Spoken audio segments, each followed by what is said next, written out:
Hola a todos. Transcurrió bastante tiempo desde la última clase, pero ahora vamos a romper esa racha de no subir nuevos vídeos con un tema apasionante, que es el tema de las mutaciones. ¿Qué es una mutación? Una mutación es cualquier cambio que se produzca en el ADN y que se mantenga en el tiempo. Fue Hugo de Bryce a principios del siglo XX cuando este botánico acuñó esto para referirse a aquellos cambios que aparecían en algunos vegetales y se heredaban y pasaban, por lo tanto, de generación en generación. Tenemos que recordar en este momento que el ADN se encuentra en el interior de las células, formando parte de las estructuras que llamamos cromosomas. Pues bien, las mutaciones serían cualquier cambio en este material genético. Muchas mutaciones son perjudiciales, alteran las cadenas de proteínas que se sintetizan y pueden provocar enfermedades. Esta imagen, por ejemplo, que vemos aquí, representaría la polidactilia, la alteración de un gen que provoca la producción de mayor número de dedos en una mano o en un pie, o en ambos. Pero muchas mutaciones pueden ser beneficiosas para los organismos. Pueden ser naturales o incluso inducidas, y se obtienen variedades como estos cherry que estamos viendo aquí, en los cuales algunos mejoran sus características organolépticas o su resistencia a enfermedades o su contenido nutricional, etc. Por lo tanto, siempre tenemos la idea de creer que las mutaciones son negativas y no olvidemos que las mutaciones son el motor de la evolución sobre el cual luego va a actuar la selección natural. Por eso podemos afirmar que toda la biodiversidad del planeta animal y vegetal se consiguió a base de pequeños cambios de estas mutaciones que fueron apoyados, digamos, por la selección natural y que nos dieron un mundo tan diverso como el que hoy en día podemos gozar. Pero vamos a pasar ahora ya a hablar y a centrarnos en los tipos de mutaciones. En este esquema quedan muy bien plasmados los tipos de mutaciones que vamos a estudiar. Y hay, en principio, 4 grandes grupos de mutaciones, según las células que se vean afectadas. En este caso hablaríamos de mutaciones germinales, afectan a los gametos y por supuesto se transmiten a la descendencia y sobre ellos actúa la selección natural. O las mutaciones que afectan a las células somáticas, es decir, a una célula corporal mía. Bueno, pues afectan al individuo, no se pueden transmitir a la descendencia y no juegan un importante papel en la evolución. Luego, según el material genético afectado, según la extensión, podríamos hablar de mutaciones cromosómicas que afectan a la disposición de los genes, a las mutaciones génicas que provocan cambios en las secuencias de nucleótidos de un gen y las mutaciones genómicas que alteran el número de cromosomas de la especie. Veremos que estas van a ser muy importantes. Según el efecto que puedan producir estas mutaciones, podríamos hablar de mutaciones perjudiciales, neutras, aquellas que no afectan en principio ni benefician ni perjudican a la especie, o incluso mutaciones beneficiosas como veíamos hace un momento. Y según el origen de las mutaciones podríamos hablar de mutaciones que se generan al azar o mutaciones provocadas por agentes mutagénicos, que también estudiaremos más adelante cuáles son estos agentes capaces de introducir cambios en nuestro material genético. Bien, pues si ahora profundizamos un poco más en cada tipo de mutaciones, veremos que las mutaciones germinales, las que afectaban a los gametos, van a tener origen en el espermatozoide o en el óvulo, que van a generar un cambio en el embrión.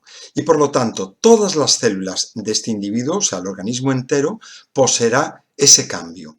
Y además, durante el proceso de la meiosis, cuando este individuo completo genere células germinales, la mitad de sus gametos, por la meiosis, serán portadores de esa mutación. Por lo tanto, estas mutaciones que afectan a las células germinales, como decíamos antes, se transmiten a la descendencia y además sobre ellos va a actuar la selección natural.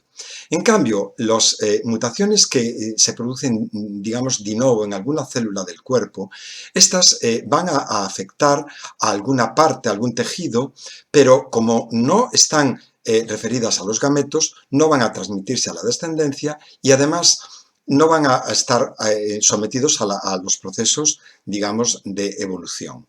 También es cierto que estos cambios pueden ser importantes, es decir, imaginaros que esta mutación lo que genera es una célula tumoral. Bueno, pues a partir de estas células, de una proliferación excesiva de estas células provocadas por los cambios, por esa mutación, el individuo puede ver la muerte, puede acabar mal como consecuencia de estos cambios. Pero, insisto, esta mutación nunca se pasará a la descendencia y por lo tanto no tiene las repercusiones que tienen las mutaciones que afectan a la línea germinal.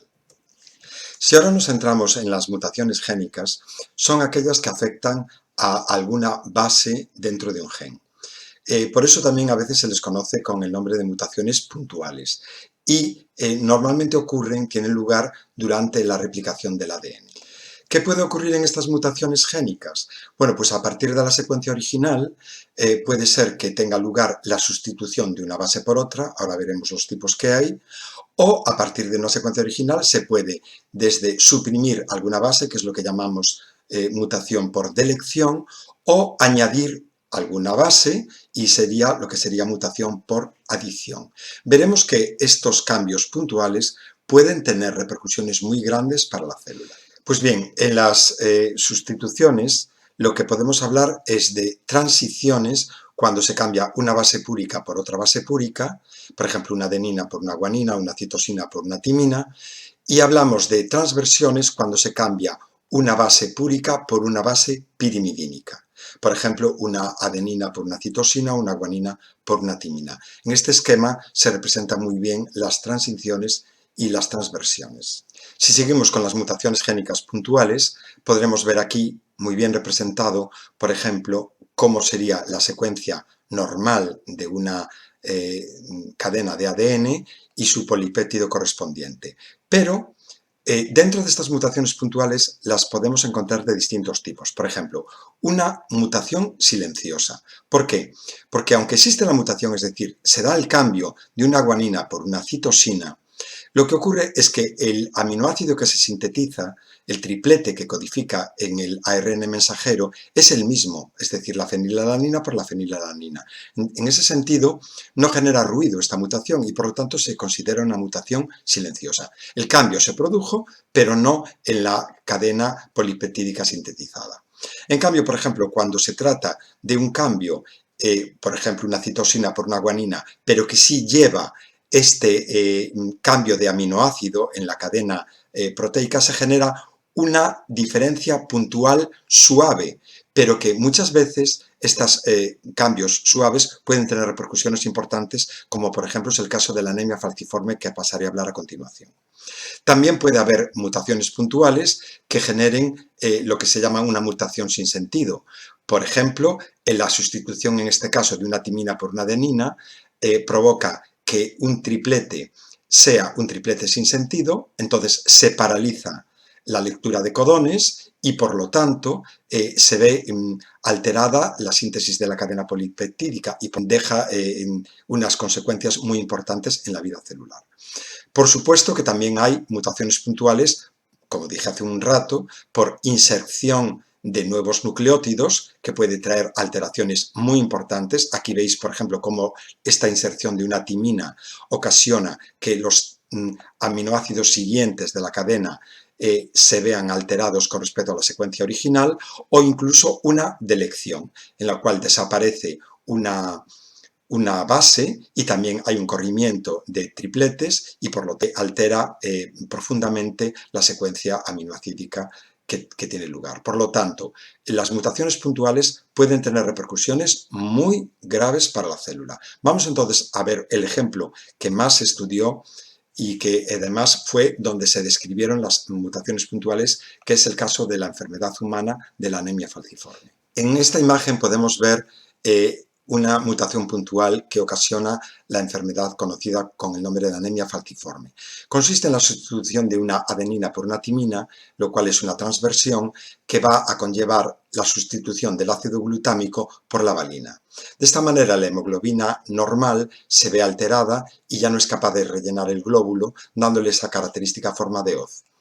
Lo llamativo de esta enfermedad, de por sí grave, la anemia falciforme, es que protege de la malaria, porque el Plasmodium no ataca con tanta facilidad al glóbulo rojo no relleno de hemoglobina, y en zonas donde la malaria es endémica aparece en gran cantidad la mutación por anemia falciforme. Os dejo este esquema sobre las mutaciones génicas porque es muy interesante que veáis con este símil lingüístico lo que tiene lugar cuando sucede una transición, una inserción, una deleción, una transversión, etc. Podéis reparar en él porque merece la pena.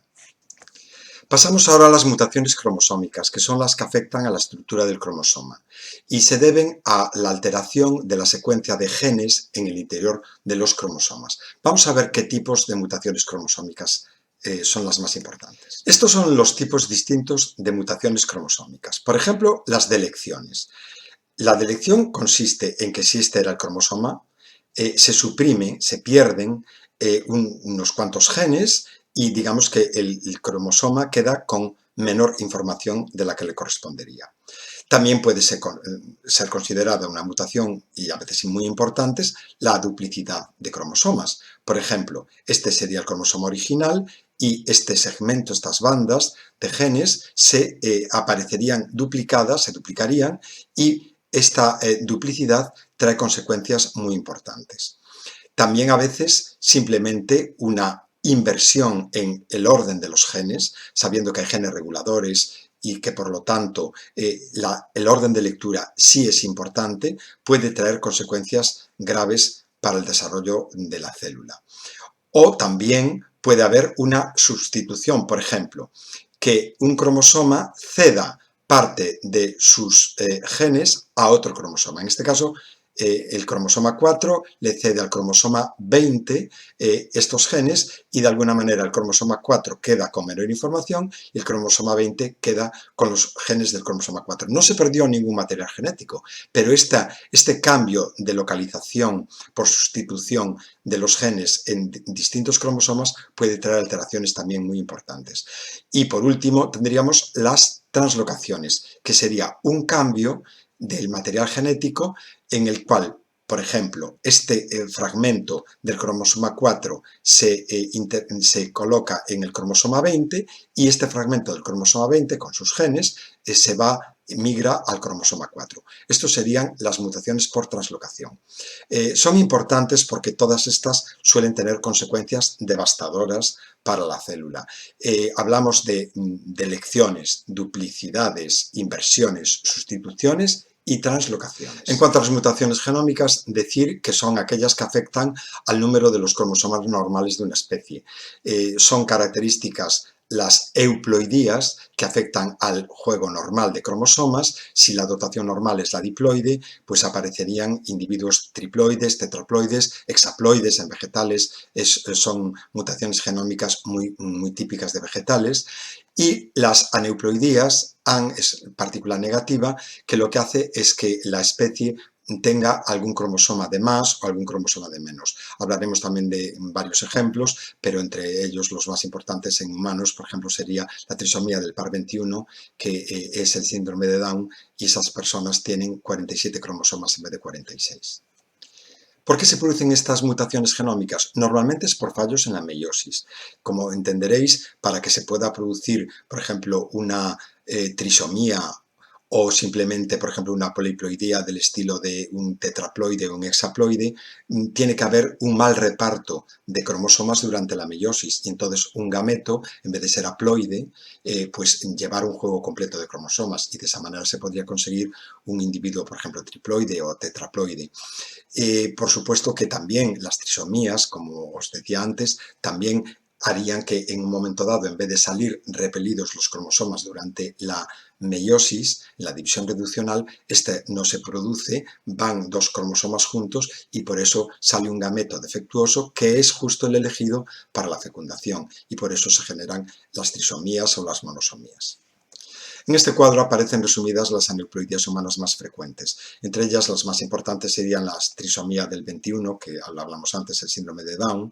Aquí aparece la frecuencia de nacidos con este síndrome y los cuadros clínicos, la trisomía del 18, el síndrome de Edwards, o la trisomía del 13, el síndrome de Patau.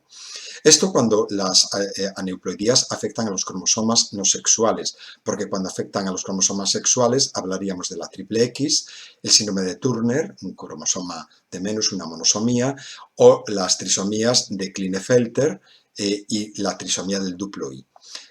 La verdad es que la presencia de estas alteraciones genéticas suele llevar consecuencias muy graves o incluso mortales para el poseedor de estas mutaciones.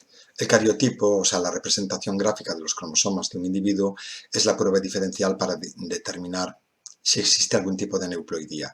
En esta imagen que nos ocupa podemos ver cómo esta trisomía del par 21 generaría una alteración por síndrome de Down. Según la clasificación de los tipos de mutaciones por su efecto, habíamos dicho ya en el cuadro inicial que podían ser desde negativas, nocivas, neutras o beneficiosas. La mayoría de las mutaciones se consideran negativas porque digamos que después de muchos años de selección natural y de evolución parecería que cualquier cambio pueda traer consecuencias negativas para la especie. Pero también existen mutaciones beneficiosas. Es decir, que muchas veces vemos como gracias a esos cambios las especies evolucionaron y de hecho nosotros estamos aquí provenientes de un antecesor común con los primates. Y por último, en función del origen del cambio que genera esa mutación, podríamos hablar de mutaciones espontáneas o mutaciones inducidas. Las espontáneas se producen de una manera natural o normal sobre los individuos, mientras que las mutaciones inducidas se producen como consecuencia de la exposición a algún agente mutagénico, sea químico o físico. Dentro de los agentes mutagénicos físicos habría que destacar los rayos X, los rayos gamma, los ultravioleta, los cambios de temperatura y los rayos cósmicos, y con respecto a los agentes mutagénicos químicos, el yoduro de potasio, el sulfato de cobre, los sales de plomo, uratos, gas mostaza, acridina, peróxidos, cochicinas y sobre todo muchos compuestos de tipo volátil, de anillos bencénicos, etcétera, que por cierto estamos muchas veces expuestos a contaminantes químicos ambientales sin darnos cuenta y puede ser uno de los factores que esté influyendo para la aparición de tantos números de cáncer. Como veremos en otro capítulo, el cáncer y la mutación están muy relacionados. Bueno, espero que os haya interesado. Reconozco que es un tema muy denso y extenso, pero es que las mutaciones así lo requieren. No en vano, todas las especies estamos sujetos a la acción de estas mutaciones. Espero que si os gustó, lo compartáis con vuestros compañeros y suscribáis a este canal.